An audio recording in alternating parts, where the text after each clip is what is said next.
नमस्कार मंडळी, आज आपण मटकीला मूड कशी आणायची ते बघूया। यासाठी मी पाव किलो मटकी 5 तास पाण्यामध्ये धुवून भिजत ठेवली होती। 5 तासानंतर संध्याकाळी 6-7 वाजता मटकी अशी व्यवस्थित छान धुवून घ्यायची आणि ती अशी झाकून ठेवायची। ही मटकी आपण अशी तयार करून ठेवली तर फ्रीजमध्ये डब्यामध्ये भरून ठेवायची आणि कसं काय होतं, पटकन आपण भाजीला काय नसेल तर पटकन आमटी बनवू शकतो, मिसळ बनवू शकतो किंवा मटकीची उसळ बनवू शकतो सुकी।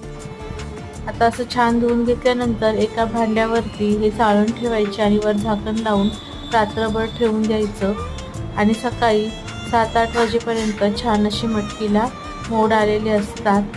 ही मटकी फ्रीजमध्ये आठवडाभर तुम्ही स्टोअर करून ठेवू शकता। अशी मटकी तुम्ही तयार करून ठेवा आणि उन्हाळ्यामध्ये भाजीसाठी हे खूप छान ऑप्शन आहे।